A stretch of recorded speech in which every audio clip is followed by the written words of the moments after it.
Hello, hello mga ka-vloggers! Welcome po sa aking channel, ang Ferdy's Vlog. Mga ka-vloggers, tama po yung nakita ninyo dito sa thumbnail, yung sa litrato ko, na itinuturo ko po yung bumbilya. Nandali, ito Yan mga bumbilya, nakakabit kadalasan sa ganito, tapos nakasuksok doon sa panel gauge. Ayan, ganito lang po ang simpleng itsura niyan mga ka-vloggers. Ito yung likod niya. Medyo layo ko lang Ito ang likod. Andito yung contact niyan. Tapos, yan yung bumbilya. Na, dahil lang po sa mga bumbilyang ito, mga ka-vloggers, pwede kayong gumastos ng mahigit 15,000, 17,000, o kulang-kulang 20,000. Pero magkano lang tong bumbilyang to? 5 piso, sabihin mo lang 10 piso. Pero ang kapalit na magiging gastos ninyo, 20,000. Mga ka-vloggers, welcome po sa akin channel. Sana'y magustuhan po ninyo yung video na ito. Paki-like, share, and subscribe na lang po mga ka-vloggers. Eto na naman po ang aking pinakabagong vlog. So, mga ka-vloggers, punta tayo dun sa dalawang sasakyan natin dito para maipakita ko sa inyo kung bakit dahil lang sa tig sa 10 piso o 5 pisong bumbilya, valve na nakakabit sa panel gauge, pwede kayong maggastusan ng 20,000 o sabihin mo ng 17, 15,000, mabigat pa rin yun, katumbas lang ng 10 piso So halika, punta po tayo doon sa sasakyan mga ka-vloggers. So punta muna tayo dito sa isa. Huwag muna itong si Everest. Pero bubuksan ko na rin yung hood nito.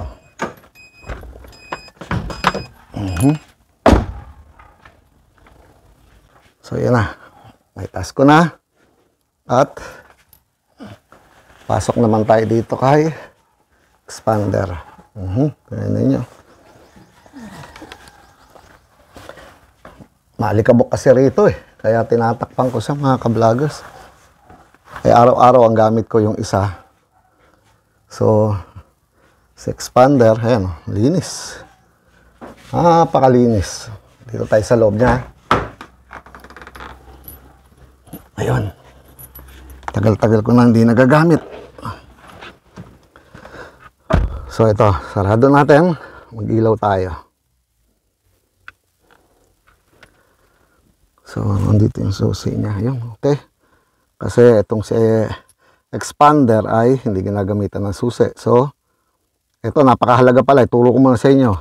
Before nyo biglang apakan yung preno at start, bigyan nyo muna ng time na makondisyon o i-on nyo muna to.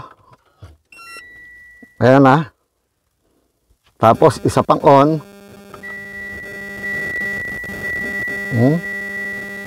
Ayan mga ka-vloggers tinuturo ko lang sa inyo. Sandali, asan ba yung battery indicator? Yung pala yung mahalaga sa akin. Ayun Ayun, nakikita ninyo rito Ayan Yan, yung parang itsura ng battery. Patayin ko yung ilaw Yan ito, check engine So, pakan ko na yung brake. At start na natin siya Mawawala yan dapat. So, umandar na siya,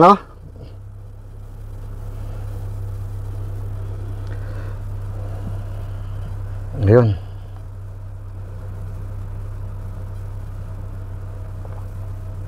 So, ibig lang sabihin, mga ka-vloggers, kumakarga ang battery nitong expander. Siyempre, natural, dahil nawawala yung indicator light doon. So, patayin ko muna ulit Sandali. Apakan preno. Ngayon, pinatay ko muna. So, kondisyon muna natin ulit siya na dalawang pindot hanggang sa mag-green. Hindi ko pa inapakan ng brake So, apakan ko na ngayon para start. Ayan, nandun Nakailaw ulit yung ating battery indicator, check engine nandyan. So, start. Nawala.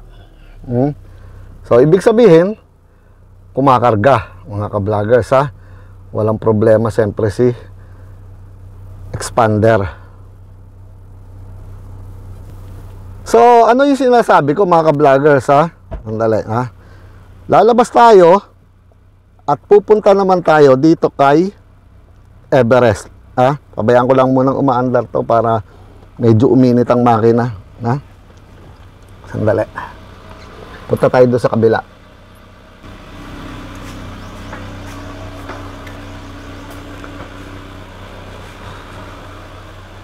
Mga ka-vloggers, ang gagawin ko dito, kay Everest naman, i-start din natin siya. Guitar muna siya. Ayan, nakailaw din ang battery niya, no? Start natin.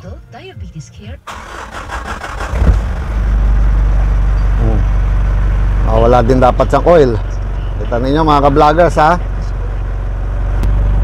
So, nagcha-charge din, makikita ninyo rito 14.3. So, ang gagawin ko, malakas ang charge niya mga ka-vloggers 14.3 volts volts po to hindi sa ampere gauge. So ngayon, ano ba gagawin ko mga ka-vloggers? Papatayin ko muna ulit tong makina ni Everest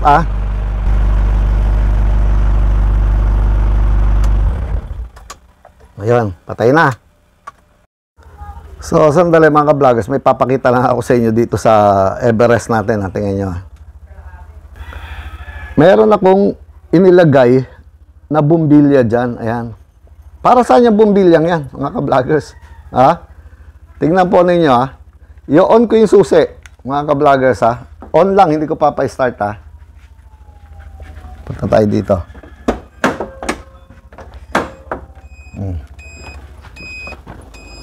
So, i-on ko. Neutral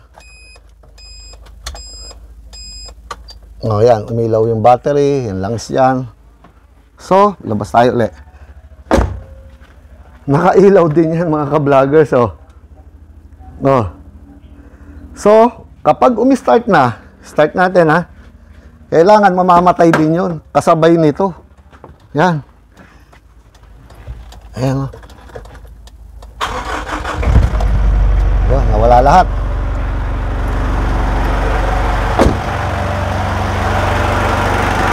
Nawala rin dito.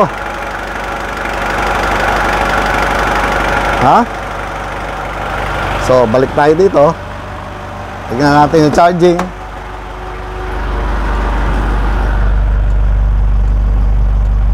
$14.2 mga ka-vloggers. So, patayin natin ulit. Mapapansin ninyo, hindi ko lang maabot kasi doon. Iilaw ulit doon. Ayan nakikita po siguro ninyo i-on ko yung susi dito, naka-on ang susi. Umiilaw doon. Ayan i-off ko rito. Wala doon. I-on ko, iilaw din siya kasabay dito. Pag pinatay ko, wala rin.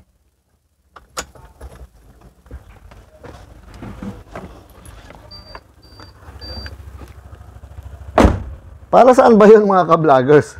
Parang ngayon lang kayo nakakita ng sasakyan siguro na merong nilagay na bumbilya. Yung iba dito naglalagay dahil parang strobo light na pagka binuksan nila, pag may kakalikuti sila rito, iilaw yon.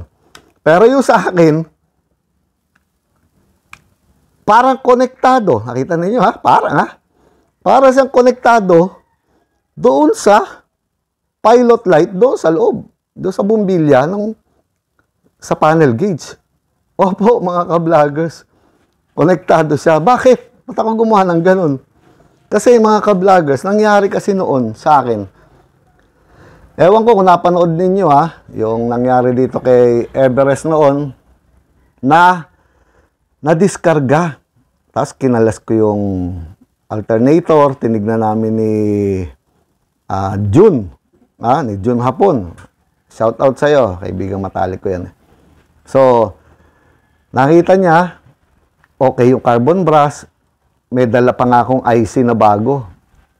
So, sa madaling salita mga ka-vloggers, walang problema sa carbon brass at sa IC. Paano niya nalaman? Niran lang namin muna. Niran niya, no? Tinignan. Kasi nung pagdating ko rin sa bahay, dahil nakatanggal pa noon yung panel gauge. Tanggal pa yung panel gauge, No. Dahil ginagawa ko pa po, marami akong kinakalikot dito sa Everest noon, kung naalala ninyo. So, walang panel gauge, pinapaandar ko yung sasakyan noon, no? Walang indicator light. Sa madaling salita, wala yung mga bombilya doon. Nadiskarga. So, ko nalaman, nung niran nila, ginamitan nila ng test light na isinama doon sa pag-check nung ignition. Lalagyan kasi nila ignition yung socket no? Para gumana yung kuryente, yung IC, alternator. Tapos, doon sa kabilang side nung socket, doon nakakabit yung negative. So, sa pag-on pa lang nila, hindi pa umiikot yung motor, iilaw yun, yung test light nila. Dahil negative pa yung kuryente na nandito sa kabilang side nung indicator light. Yung papunta sa indicator light ng alternator. Pero once umikot yung motor nila, mawawala na yung ilaw ng indicator light. Ibig sabihin, nagcha-charge, nagiging positive na rin yung kabilang linya na papunta doon sa gauge. So, ulitin ko. Ang linya pala ng alternator, di ba? Ignition yung kabila. So, madali nyo makita yung sa test light, no? Kung alin yung ignition, pagka ni-negative ninyo yung test light, yung clamp, tapos tutusukin ninyo on yung susi, makikita na kagad ninyo kung alin doon yung ignition. Yung kabila niya, dahil dalawa lang ang socket nito, no? Yun ang papunta doon sa gauge. Na habang naka-on lang, hindi pa umiikot yung makina, yung pulley, hindi pa umiikot yung pulley ng alternator, negative pa lang yung kaya nakailaw, iilaw ang panel. Kung may test light doon, nakapatong doon sa ignition, tsaka dito sa kabila, nakailaw yung bombilya. Ay, yung ignition, yung panel gauge, umiilaw siya habang hindi pa umiikot ang makina. Hindi pa umaandar. So, once in-start, gumana na yung charging niya, mawawala na yung ilaw. Magiging positive na rin yung sa indicator light. Kaya ganoon mga ka-vloggers. So, ano purpose nitong ilaw ko? Bakit ako naglagay? Kasi mga ka-vloggers, yan backup ko po yan. Nung nalaman ko, na kapag pala napundi ang bumbilya doon sa ating panel gauge, yun, yung drawing na parang baterya, may positive na may negative. Pag napundi, o walang bumbilya, sabihin na ninyo, hindi pala gagana ang IC ng alternator. Na kapag ka nalobat kayo, halimbawa, napundi yun, hindi nyo napapansin, start, hindi nakailaw yun, busted na pala yung pinaka-coil ng bumbilya, so hindi pala gagana ang IC, hindi pala niya i-charge ang ating baterya. Madidiskarga sa mga ka-vloggers dahil hindi nga nag-on yung IC ng alternator. Napakahalaga pala ng bumbilyang yun, parang continuity, para siyang isang continuity para gumana lang ang IC ng alternator. So ngayon, pag nadiskargahan kayo, paano? Dadalhin ninyo sa electrical shop, diskargado baterya. Kung medyo ano pa yung mga gumagawa, sabihin, paltan po ng battery, sira na yan, nadiskarga. Ngayon, yung alternator ninyo, kaya nadiskarga yan, sira din. Ang mahal pala mga ka-vloggers. Ang Amaron na battery, ganyan, magkano? Minsan, 8,000, 7,000 mahigit. Ayan, tingnan ninyo. Ang alternator, halimbawa, sa Innova na lang, tingnan ninyo kung magkano. Ang pinakamura, yan, 7,000 mahigit. Hanggang aabot siya ng mga 17,000. Ayan, tingnan po ninyo. Samantalang mga ka-vloggers, magkano na yan, battery tsaka alternator, papalitan. Dahil lang pala, pundido yung bumbilya doon sa panel gauge. Maloloko na kayo, may pag-asa kayong maloko. Kaya ako lang po ginagawa itong vlog na to para maging aware na naman kayo mga ka-vloggers. Dahil doon sa natuklasan kong yun. Dahil lang pala, hindi umiilaw yun. Napundi ang bumbilya. Hindi nagagana yung IC ng alternator. At hindi na niya susuplayan ng kuryente yung baterya. Diskargado na. Tindihan niyo? Kung di po ninyo alam at kung di ko sasabihin ngayon, walang magsasabi sa inyo mga ka-vloggers. Kaya ako lang naisip gawin vlog to. Hindi air conditioning tayo At bakit ako naglagay dito sa labas ng bumbilya? Backup ko. Mapundi man yun doon sa panel, meron pa ako isa rito para hindi ako madiskargahan mga ka-vloggers. Dahil once umandar na siya at wala yung bumbilya, pundido, busted, putol, hindi nagagana yung IC, inuulit ko. So, diskargado. At pag dinala ninyo, siyempre, problemado kayo, pinatulak ninyo, o kung anong pamana, umiram kayong baterya, kumatik yan. Pagdating niyo sa pwede kayo ma-charge ng napakalaki. Siyempre, maraming ganyan. Dahil sa gustong kumita, palit ng battery, kukunin yung luma nyo. Pero buo yun. Charge lang nila. Ngayon, bibili na kayo ng magkano, kulang-kulang 8,000 na battery. At ang masaklap, yung alternator, halos 18,000. Kung yung medyo, mahal-mahal, mayroon pang 7, may 10. Isipin ninyo mga ka-vloggers, bumbilya lang ang nasira na halagang 10 piso. So, ginawa ko lang itong vlog na to para maging aware na naman kayo gaya ng lagi kong ginagawa mga ka-vloggers. Kaya may backup ako. Baka magtanong kayo, bakit may backup kang bumbilya dyan? Na pag in-on mo yung ignition, iilaw. Pag in-start, mamamatay kasi nagcha-charge siya. Backup ko lang yun. Kung sakaling sorry. Mapundi. Kung sakaling mapundi yung sa panel, meron pa akong isa rito mga ka-vloggers. Siyempre, wise ka-vlogger ninyo Ayoko mangyari sa akin, nasa kalsada ako, hindi nagcha-charge sa wala akong dalang baterya. Bumbilya. Ano ba yung nangyayari? So, paano mga ka-vloggers?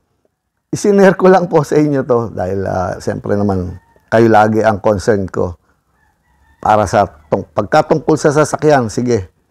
Pag may naisip ako, isi-share ko sa inyo kahit hindi sa aircon.